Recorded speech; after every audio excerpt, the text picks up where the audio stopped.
What's cracking, everybody? Welcome back to the channel. New video. Lately, I've been getting new subscribers. People who have told me they've binge watched a lot of my old stuff.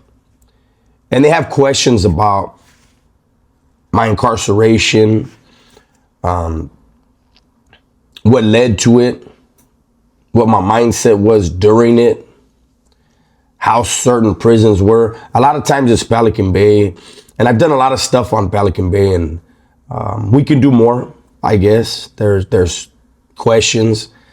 But today, I want to talk about what I remember it being like at 19 years old to be arrested for murder, to be in the county jail after being indicted for special circumstances, facing the death penalty or life without, going through the hearing for that motion, filing a motion to get that struck, going to my hearings, going to trial, then going to the joint, going to prison. I have to start this story with, I was born into criminality. I was born into violence. And so because of that, I was a very, very violent child. I fought all the time. I was always getting suspended for fighting. I was very angry. I was confused. You know, I had, you know, every adult figure in my life, whether it was family or teachers, law enforcement, whatever. I disliked them because I felt like they were never there to love. They were only there to punish, right? And that false belief led me to justify the monster that I was becoming from a very young age. So I started going to jail at 13. My first arrest was so petty. Nevertheless, I found myself in juvenile hall. And back then, I think still today, but back then my neighborhood was the most hated in our whole county. Nobody liked dudes from my neighborhood, and we didn't give a damn. We didn't like anybody. We didn't care who they were. We didn't. If a new gang started today, they were enemy tonight. That's the way we thought about it. And so I started going to juvenile hall at 13. Not long after that, I was already sent to a group home out in Riverside County. 3 different homes out there. I hit all 3. And got out and then wound up in camp. Escaped from camp. Picked up another case and a stabbing while I was on the run. Did 45 days in juvenile hall. They sent me back to camp while I'm still going to be fighting this stabbing case. So of course I escaped again. And I picked up a lot of cases. I was out exactly 2 months. I was a little angry dude, little angry kid, 15 years old. Couldn't get a job. I'm on the run. I'm 15. And so, and I was being chased by the cops every day. If they weren't chasing me, I would make them chase me. It was some weird thing. I liked it. The homies used to get mad at me. Nah, man, you get the who that's chasing us all the time. So what? The person I was back then, I was like, so what? And so I wound up getting busted and sent to the California Youth Authority. Went to the California Youth Authority, which in all my years of doing time, it was the most brutal place to do time.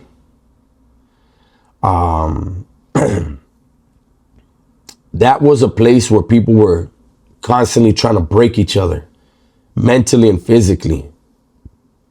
things went on in the California Youth Authority that would never fly in the California Department of Corrections. And that's why when dudes would go to the CDC and they had a good reputation in YA, the legends would look at them like different. They had been through, it's kind of like a type of training. You know, dudes that went through YA, solid, running stuff in YA. Like I ran a dorm in YA. When we hit the joint, we run into each other. Oh, that's the homie. He was over there doing this and that. No one who's been through the California Youth Authority hits a CDC prison and isn't known by somebody, right? And you know, YA dudes, they refer to them as YA babies. The YA babies hit the yard, and you know that they've performed a whole lot physically.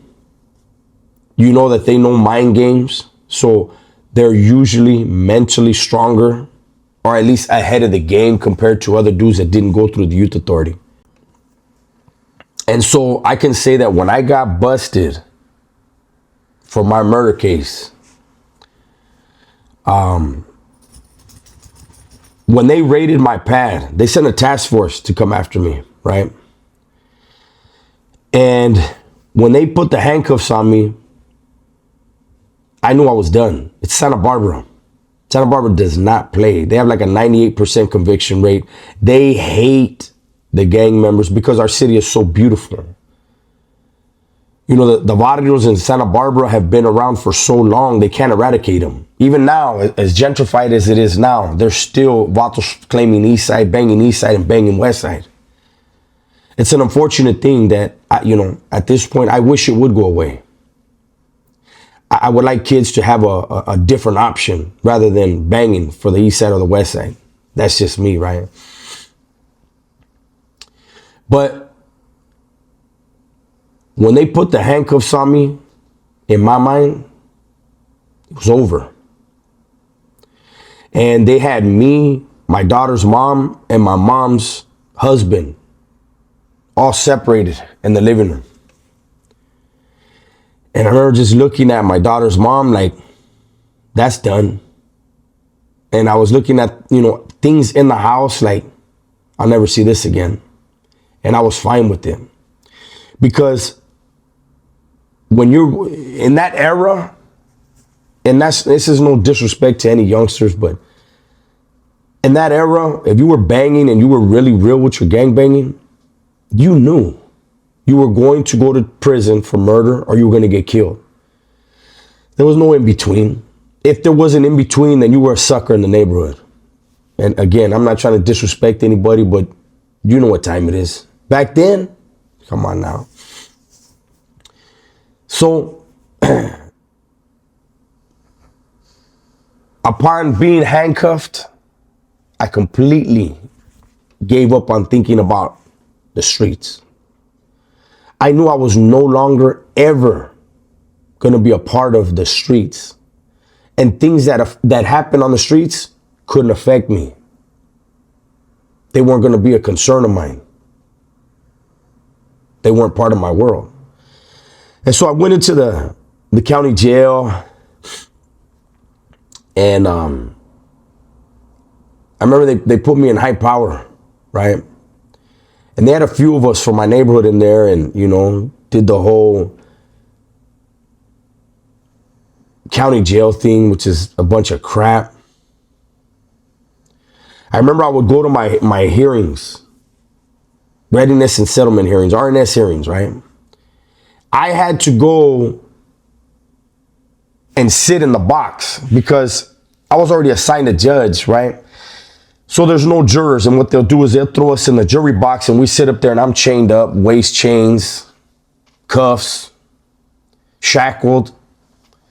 And I'm in my suits, you know, because I was always being photographed, and they decided because it was election time, they were going to make an example out of me. So they made my case high profile. But I remember my crimies, every one of them on a murder case, because they cooperated with the authorities, They were out on bail. And I remember they would come in and only one of them would look at me. The rest would keep their heads down. They turned the other way. And the other one, the only one that would look at me, had the audacity to mad dog me. And he's the one that came into the interrogation office, interrogation room, and snitched on me in front of me. Me, him, and the detective in there. And I used to laugh at him. You know, I was such an evil person back then.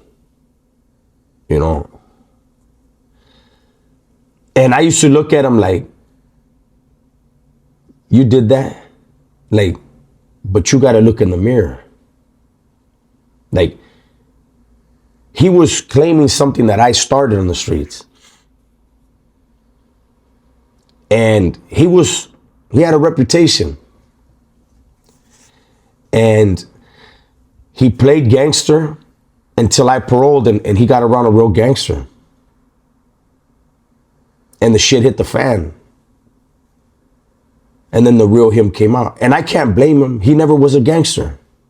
He was playing gangster. And that's such a dangerous thing for these kids nowadays who play gangster. And then you get caught up either beefing with a real gangster or running with a real gangster. And those two outcomes, either you catch a body or you become the body. So there was a picture. I don't have it. And I know I have family members that kept all of the clippings. But the day I was convicted, the day I was found guilty, at the end of my trial when I was found guilty, the judge called the DA and my attorney up to his bench. And he went over it with them. And I could hear everything he was saying. He said, they found him not guilty of first-degree murder. They found him not guilty of first-degree attempted murder. And he was going down, and then he goes, he is guilty of second-degree murder. And when I heard that, I turned around and I told my mom. My mom and my family were all behind me. And I told my mom, second-degree murder. And I know my mom heard me, but she didn't want to hear me. She didn't want to know that her son was going away for life. You know, I'm her only son. I'm her only child. And I told her again, second-degree murder. And she was like, what? She was crying. What? And I looked at her, I said, just listen. And I turned back around. And I was looking at the judge. This was a judge that in 1989, when he sent me to the California Youth Authority, his name is McMahon. This was a judge that told me when he sentenced me to YAA, the California Youth Authority, in 1989, he gave me a warning and he kept his word. He said, I'm sending you to the California Youth Authority, and if you ever step foot in my courtroom again, I'm going to get you for gang enhancement, for the gang enhancement, because I had just beat it in 89. I had beat the stabbing case I had beat. And he told me, I'm going to get you for a gang enhancement, and I'm going to give you the most time that I possibly can if you ever step foot in my courtroom. A few years later, here I am. There's Judge McMahon, and he's reading off the verdict. And when he said, guilty of second-degree murder, I remember I spun around in my chair and I looked back at everybody and I went, I had my hands, I did my hands like, so what?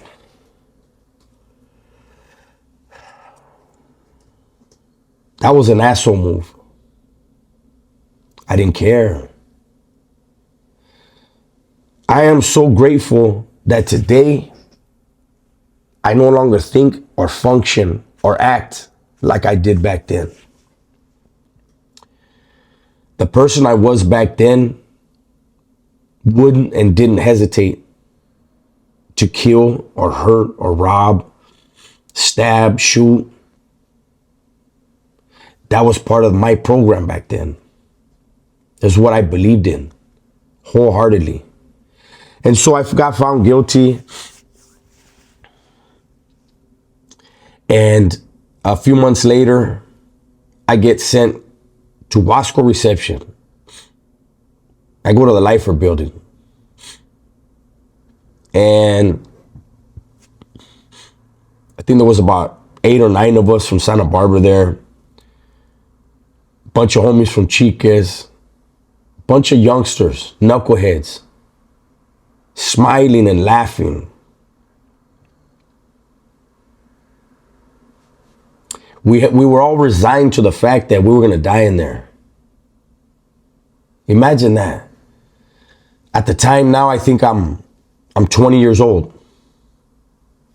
There's a bunch of 18, 19, 20-year-olds. No, I don't think there was any 18-year-olds. There may have been. But a bunch of 19 and 20-year-olds that I'm kicking it with. And we're telling the war stories and laughing. In our minds, we're gangsters. We did what we were supposed to do. Fuck everybody else. A few of us had kids, and we knew we were never going to be able to raise them. But we accepted it. We accepted everything that came our way. It's a different era, different breed, different time. And I have to say, I don't get into all the politics and all this stuff, but because of the violence and the trauma in my early life, my early childhood, I was never that type of gang member that was okay with being the regular gang member. That's why in my neighborhood, I started one of the main cliques. When I went to YA, I was a leader in YA. I was a leader in my neighborhood at a young age. I was a leader in YA. And when I hit the joint, I knew I'm going to be involved. I'm not going to be somebody else's puppet. As much as I can, I'm going to be dictating what I can. And so I got into the system. I gravitated towards those who had been in the shoe, those that I know had been asked if they wanted in the 80s. Those who were schooled by the legends. And I sought out my education then. The education that I got, people like to talk, bad about me. Oh, he's faking this, he's faking that. What you see here is what you see in real life. I treat everyone with respect. I act the same way. I conduct myself in a way because I learned professionalism at a young age. And I think it's the best way to conduct yourself. You don't only learn bad lessons or bad habits in prison. There's a lot of things in prison, discipline-wise, that would apply out here and help you excel in life. And I apply those.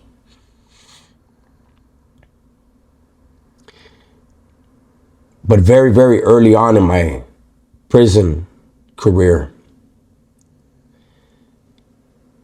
I sought the education which would allow me to always remain a step ahead of everyone else, because the California Department of Corrections is very deadly, very treacherous.